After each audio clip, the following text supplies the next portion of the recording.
Welcome to Hot Springs Village Inside Out, a weekly podcast where Hot Springs Village, Arkansas is the star. Join me, Randy Cantrell, and my co-host Dennis Simpson as we discuss the history, facts, people, places, events, lots more surrounding Hot Springs Village, Arkansas. Visit the website at hotspringsvillageinside.out.com.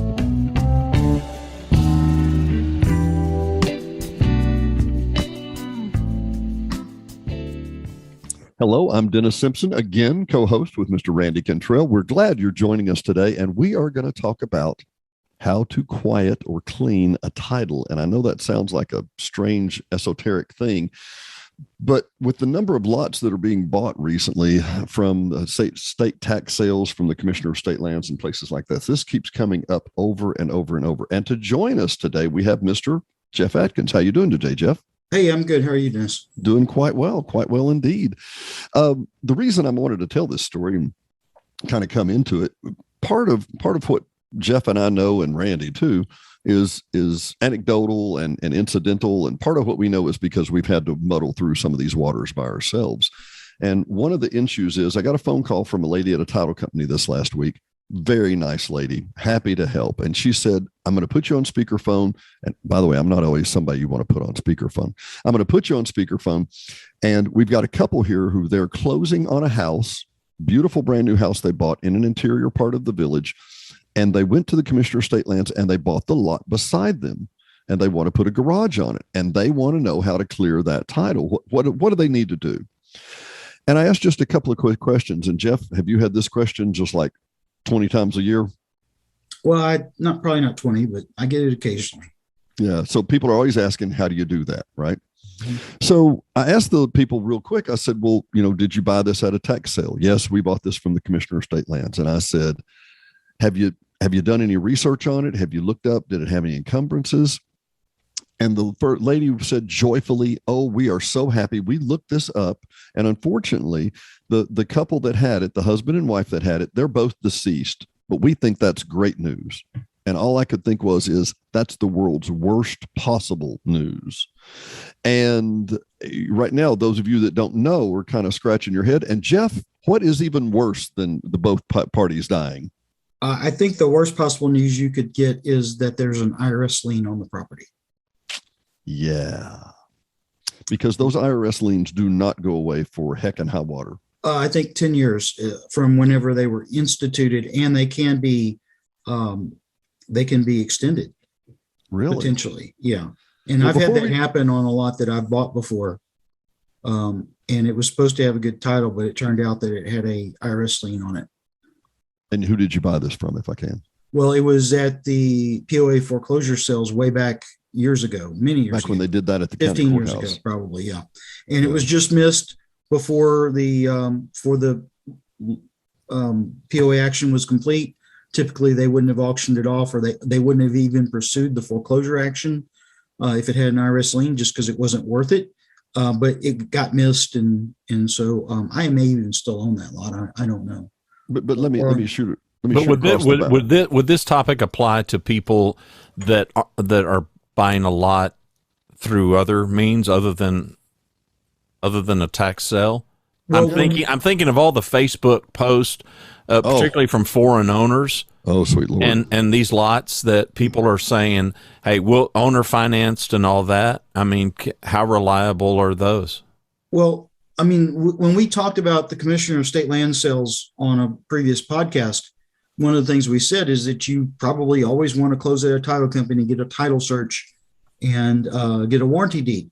But the key thing is the title search and the title insurance. And so if you bought a lot from those people that you were just describing and you went through a title company, you'd be okay because that would be researched. But if you just buy it from them directly without going through a title company, there's no telling what you're going to get. And one of the things they like to say is, well, no, we'll just have payments. You can just make payments. Mm-hmm. And there's no closing. It's not your property while you're making payments. Well, we can assign it typically, to you. You can, I'm sorry. Typically those are done on a land contract. Right. So you don't even get the deed to the end. And what happens if the guy's not there when you finish paying it off in 4 or 5 years? Yeah. Who is he? Where is he? Is he going to show up with a deed at any point? And a lot of times, those types of sellers like to do what they call special warranty deeds. And so basically that just says, well, since I've owned it, there's no issues. Right. It doesn't go back past the time that they owned it. Well, that doesn't do you any good. That's pretty much worthless. Let's dive a little deeper here because we're right in the top of this real quick. And we are talking, let's be very specific. We are talking about properties in Hot Springs Village. Randy, if you buy a property in Dallas, they're going to do a title search back to, quote, abstract. An abstract virtually goes to Lewis and Clark, when they mapped it out and they did that. In the Village, abstract is defined as 1970 when Cooper bought all of this land and redeveloped it and replatted and plotted it and turned it into something specifically for them. Because we know at that point, title companies are endlessly dogged about this. They want to follow down every little path, but they stop at Cooper. At the end of Cooper here in the Village, that's where they stop. So let's go back to the analogy real quick. We've got the couple that are, seemingly happy that they have, deceased owners because that means the title has no claim. If these people there's have heirs potentially that would have claim to it. Exactly. What if these people had 4 children, and of those 4 children, they had married, and possibly statistically, if all 4 had married, 2 statistically had gotten a divorce, that ex-daughter-in-law, ex-son-in-law will still have to sign off, and you will still have to serve them with a notice that you're being sued. So what did you tell them? So what did you tell these people to do? I explained to these people that if they didn't naturally do something with the lot, if they just waited for it to expire, they were going to wait 17 years. Yep. Yeah, I was not popular. 15 years. Yeah. But one of the things we're going to talk about is how to clean these things up. Right. And typically with a quiet title action, you don't have to necessarily serve everybody.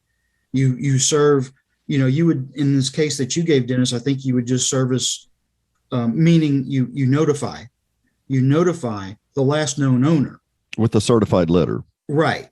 And that's your effort. You made the effort to do it. And, if they changed their address or moved or whatever, and it doesn't get to them, that's not on you. Yeah. So let's go through this real quick, Jeff. So, because we've done this a couple of times. Yep. So let's take this couple in example. They're the siblings, or the children, I should say, of the couple that are deceased. Let's say there's 4 kids, you would serve every one of those 4, and you would say, no, not necessarily. Like I just said, it's, you notify the last known owner. Okay.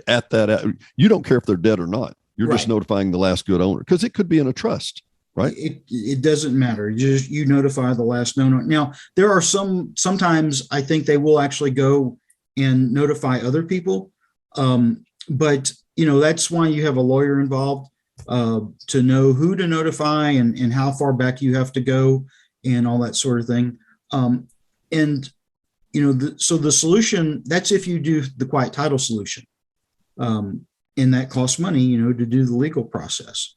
The other solution is if for example, if the title company has done a search and they say you need these 2 people to sign off or these 4 people to sign off, if you can get those signatures, then you're okay. You don't actually have to go through the legal process. Well, and we've seen that. Yeah, we have, but let's go back for the 101, clearing a title 101. The very first thing that they do is you find the last known good. Right. And then you have a title company search for any encumbrances, because the IRS could have attached to it. A plumber could have attached to it. There could be a mechanic's lien. Yes. Somebody said, well, I don't have the money to pay you right now, but I'll give you a loan based on this property. And there's a $10,000 loan against it. And the title company goes and searches for those claims. Correct. And Randy, back to your question, these people that are selling online on Facebook, they have not even done that title research yet, I don't believe, because when you ask them about it, they're like, oh, we'll fix that in closing. Well, the closing is going to be 48 months from now when you get through making all your payments. Mm-hmm. So anyway, Yeah. but the title company basically will research and tell you who you need and what issues you need to address. They will give you a laundry list of what's broken. So a title company is my first call, not an attorney. Well, Jeff, I'm leaving that to you. If you are interested in a piece of property and you want to make an offer on it, you make it contingent on having good title, and you go through a title company that makes sure that happens. Pick your favorite one. So I wouldn't call them until I would just make sure that the contract stated it had to be a good title. Well, we said in an earlier podcast that if you do a closing and you do it without a title company, buy at your own risk. You're buying at your own risk. Exactly. Yeah. Now, there's the point that if you're just buying a piece of property so that you can have golf privileges or whatever, do you really even care if there's an IRS lien? Because the IRS is not going to come get the property from you or send you a bill or anything else. So, you may not care. But if you want to improve that property, that's what we're talking about. If you want to improve the property, you're putting that improvement at risk if you don't make sure that you have a good title. Okay, so we're your example that you gave, Dennis, and we want to build this garage, and they're deceased, and we do what? Now we would do a title search, see what encumbrances are on there. Then we would contact an attorney and have an attorney go through a legal process to clear this title, which would be, or as Jeff said, if they find that there's just one sibling or one daughter or son, and that daughter or son will sign off and say, yeah, we don't want anything to do with that property anymore, then you could be done. Now, let me ask a stupid question. So how do I know what attorney to call? So I call an attorney that works in land sales, and Jeff and I have had more than one problem finding people, haven't we, Jeffrey? Yeah, it can be problematic. Can I find one through a title company? So if okay.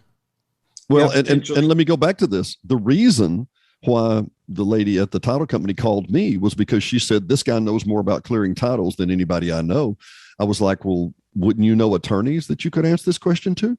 Yeah. That's kind of not what they do, if you know what I mean. Okay. That's kind of like asking the milkman how this recipe works. He doesn't work on that end of the stick. Okay, so we need to find a reputable attorney that's got some skins on the wall and doing this kind of work. And let's talk money. Jeff and I do a lot of these, and we do them in different ways. But the bottom line is that it's going to cost you between $1,500 and $5,000 typically by the time this is done. Jeffrey, am I in the ballpark? Yeah. If we've seen situations, or I found somebody that will do a group of 10 for less, but most people don't have 10, they have one. Yeah. Most people don't have groups of lots. Most people are not collectors, Jeff. Yeah. Yes. We got to get over that collecting. So step one is the title search done by the title company. Step two is the attorney, then that can help us clean or quiet that title. If there's an issue, yes. If there's an issue. So then the attorney will serve those people one way or the other. He'll serve them typically, and then he'll give public notice, which is in a newspaper, because we know everybody still gets newspapers these days. Right. And then there will be a court date set. And at that court date, you may or may not be required to attend, you being the property owner. And I've been before where I had to testify that, yes, I served these people. Yes, we gave them notice. Yes, it's been 30 days. Here's the proof. And by the way, in that interim, and this is where I think a lot of those Facebook people are going to fall off the planet, I paid the transfer fee. I paid the dues and kept this in good standing. I have paid the property tax to the state of Arkansas. This property is not in jeopardy of falling back into collections again because I have been taking good care of it. The judge looks at that intently. If, well, no, I hadn't bothered paying the POE dues or whatever, we're just going to flip it. No, he usually will not bring the gavel down in your favor on that. That's more if you've already bought the property, though. I'm sorry? That applies more if you've already bought the property. Exactly. If you haven't bought Jeffrey, property yet, you haven't paid any taxes. You haven't paid any POA assessments. And Randy, let's go back to your point. What is the point of title insurance? What is, Jeff? How would you define that? Well, it's just to alleviate the risk that you may have to, that you may not have good title to that property, and it may not end up being yours. So, if you never improve it, it doesn't really matter that much, other than your purchase cost would be the only thing you would have at risk, and the POA dues and taxes you paid. But it's just a matter of how much improvement do you want to do to a piece of property that you may not own. Well, and if you're risk averse, right. and the title's not clear, you just walk away. Right. You just forget it. I don't care about cleaning it. Somebody else can handle that. Well, and I've had to do that recently. We went to the title company. I think I mentioned this last time is I had a property under contract. It was at the title company. They found out that it had a Commissioner of State Lands. It was bought from the Commissioner of State Lands. And this was in Garland County, and it wasn't clear from looking at the chain of title for Garland County that had occurred. So, I was saved. I didn't have to spend the money to buy the lot and not be able to sell it with good title. So yeah. Now in Saline County, it's a little easier. If you look at the chain of title in Saline County that's available free online, you can easier see that it's been through the Commissioner of State Lands because it'll say certified to the state. But I wouldn't rely on that. It's a good indicator that it's okay. But I think that the number one thing for most people that would ever be buying from these companies that have bought from Commissioner of State Lands is just find out ahead of time, ask them, have you gone through the process to quiet the title? Because if they hadn't, and you can see the Commissioner of State Lands in the chain of title, it's not good. But in Dennis's example, so I've got a lot next door. I've got a house. Well, I want that lot. Yeah. Maybe I've already bought that lot. Now I want to build a garage on it, and now I encounter this problem. I'm assuming the title company is the one that revealed to them, hey, the owners are deceased. And so now they go hire an attorney. I mean, walk us through that specific example, Dennis. Well, let me answer the question that I ask a little more specifically. Jeff touched on title insurance, but let me be explicitly clear, and that is title insurance is an insurance policy that the title company gives you that says, if this comes up and we are sued in a court of law, we will defend you for this amount of money. Am I saying that well, Jeff? Yes, you're saying that correctly. And that's an important point because the title insurance, my understanding is it's typically for your purchase amount. Well, it doesn't cover the improvement that you're about to put on it. So the most important part is not the insurance for the $5,000 or whatever you paid for the lot. It's knowing that nobody can come and get it. So let me be explicitly clear here again, because this is some of the most important points we're going to cover. And that is that you if you have a claim on that piece of property and you go to the bank's going to say, we're not going to loan you any money until you clear that title. And you say to yourself, hey, forget it. We got $10,000 in the bank, Randy. We're just going to write a check and we will build a garage on this property. The former heirs to that property can come and say, thank you for building that garage. We'll take it very much. And you say, well, this sounds that would never. Yeah, it does. It happens. That's not outside the realm of possibility. And that's why the bank will not loan you money for a construction loan until that is clear. And to be explicitly clear, and Jeff's bringing up another great point, the title insurance covers the value of the land, not any improvements. And did the title company say, we're going to write you a check for $150,000 for a $150,000 lot if we mess up? No. They said they're going to warranty it in court. So many times title companies are owned by attorneys because the attorney, if there's ever a lawsuit, they just come back to the court and say, hey, so why are title companies so diligent? Because it's their skin on the line. If they make a $150,000 mistake and the attorney comes in and goes, I can't defend this, it comes out of their pocket. And Jeff, let's talk about how much is title insurance as a rule. Well, typically the title insurance itself is not that expensive because it's based on the value of the property often. Now there's other ways that title companies can structure it depending on who you go to. Usually what costs the most money is the title search. Mm-hmm. So yeah. I've seen examples where a title search is $150 and the title insurance is $10. Yeah. It's typically under $200 for a lot. Yeah. And the time period to do a title search typically, or is there a typical? Well, typically 3 or 4 weeks tops. Yeah. Based on how busy they are. I mean, I've seen it in a week, but it's rare. Yeah. And there are people who try to do their own title searches and I'm fine with that, but it can be a little, because I mean, unless you're a professional that does this all the time, there are, what do they call them? ACC filings, Jeffrey, when there's a loan or something against it. UCC. UCC, the Uniform Commercial Code. Yes. And so they go through the UCC and see if anybody's filed a complaint or if anybody's sued you, if anybody's attached to the property, if it's got an IRS lien. They go through the big top 10, and when they come to you and say, this is what it's going to take to clear this piece of property, then the attorney can go to work, set the court date. The judge brings down the gavel. It's just, if you do it right, if you've served everybody, if you've watched your P's and Q's and you've addressed everything that's on that title that's clouded, the judge will bring down a gavel and it will be solely and properly, completely yours. No other claims to it. It's another literally kind of like an abstract line in the sand that at this point, we know that there's no other encumbrances. And just for what it's worth, Randy, one of the laws, and Jeff and I have read this 100 times, one of the laws says that you can claim your property if you were abroad in a foreign war, if you had a mental health disorder and you were not available during that time to claim your property back, blah, blah, blah. There's 3 or 4 very, very limited exceptions. Mm-hmm. But outside those exceptions, this property is profoundly yours, right, Jeff? Well, those exceptions apply. Typically, a commissioner of state lands title is going to be okay, except for those exceptions, types of exceptions that you just listed. Now, once you go through the quiet title process, those are gone, mm-hmm. because that's when the prior owner gets notification.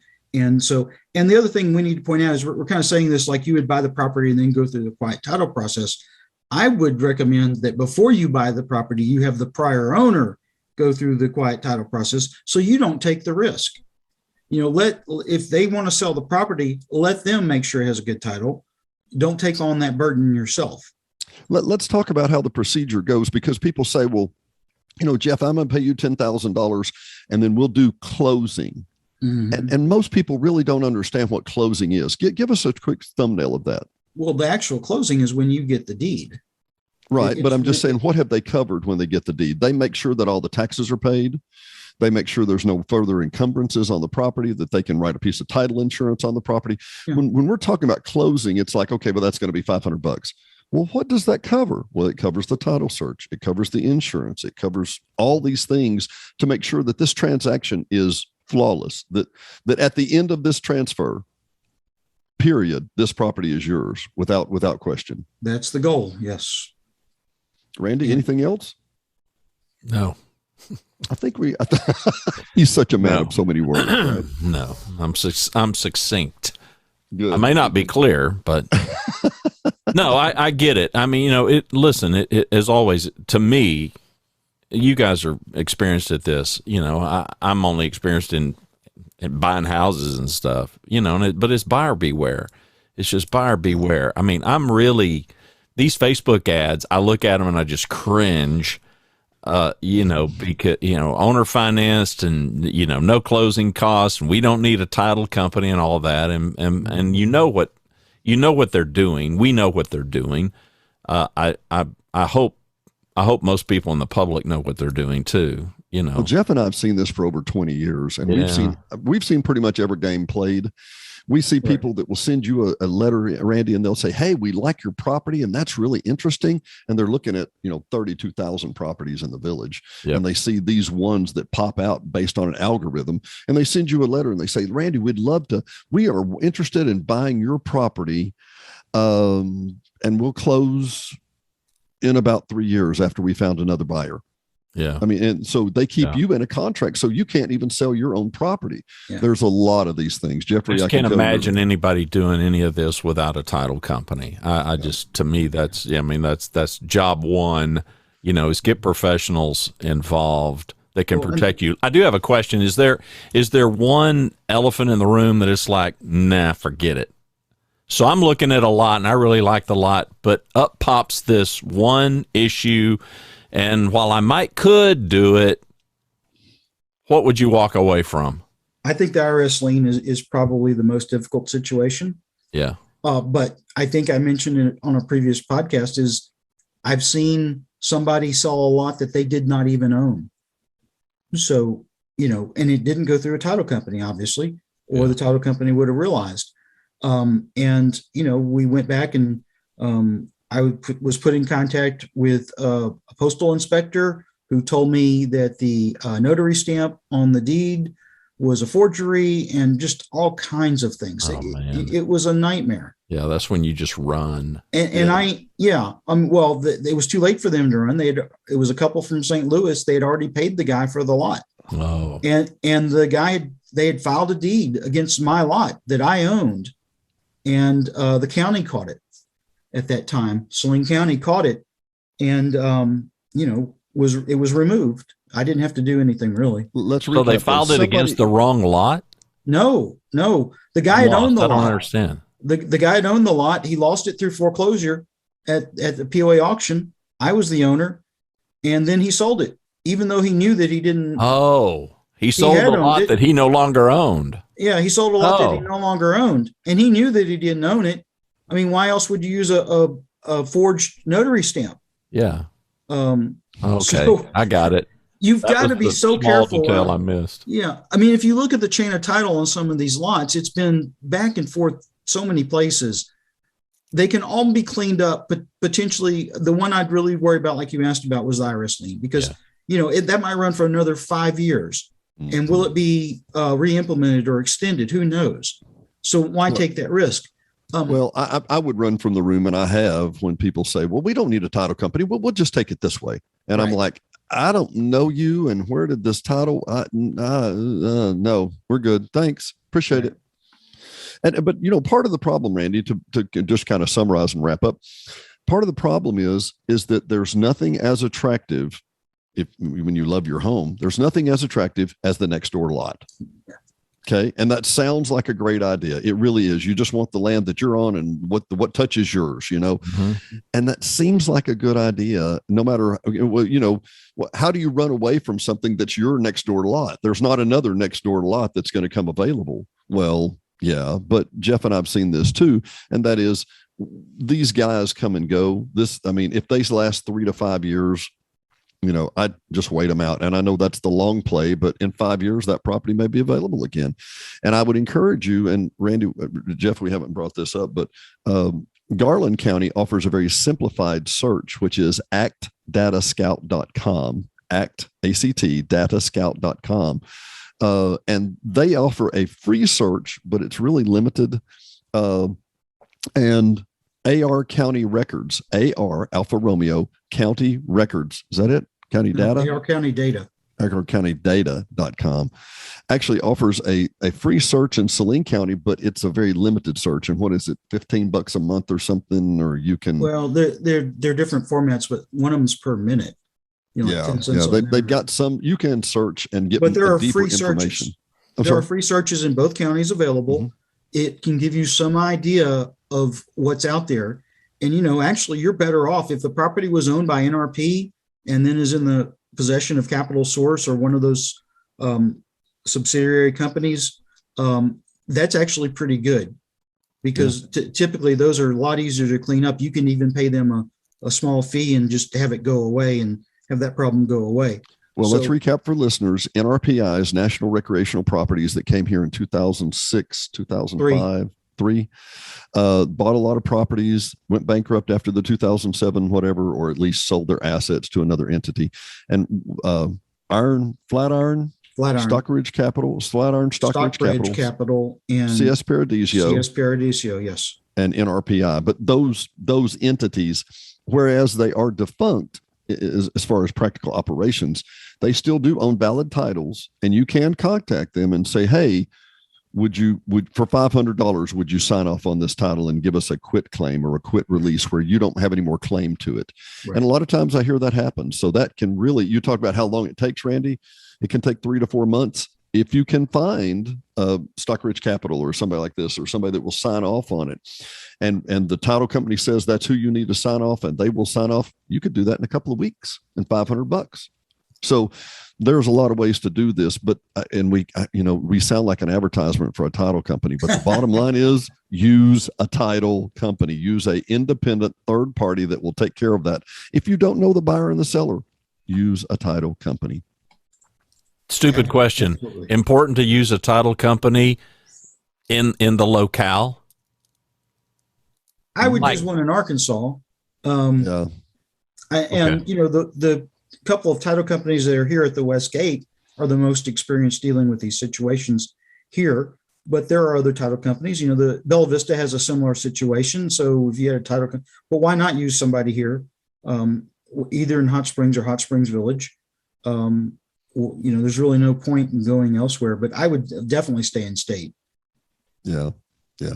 And let's be frank about it. What happens is, Jeff, if I sell you a lot through a title company and that lot is $500 behind on the POA dues, the title company is going to come to me and say, we want that $500. And let's split hairs here. Let's split hairs. The title company doesn't have to collect that $500, but if that's what the title company says it's going to take to clean that title or to have a title insurance written, then I better pay that $500. Yeah, they could always request, or they could always hold the title insurance over your head. Technically, the prior owner is responsible for the POA dues if it passes title. Mm-hmm. So I don't know that they could force you to do that. They may ask the seller to do that. Or they may refuse to write title insurance on it. They might. I mean, it's up to them. They can always refuse. Well, because it could be an instance, just like if you didn't pay your property tax, the title company would say, well, it's not caught up to date. But the law says that the property taxes run with the land, where the POA assessment runs with the prior owner. Exactly. I was splitting hairs there. I mean, yeah. I knew Randy, any other questions? Does that make sense? Nope. Say good night, Dennis. Good night, Dennis. Hot Springs Village Inside Out. I'm Dennis, Randy, and Jeff. Thanks for joining us. Thanks for listening to another episode of Hot Springs Village Inside Out, a podcast where Hot Springs Village, Arkansas is the star.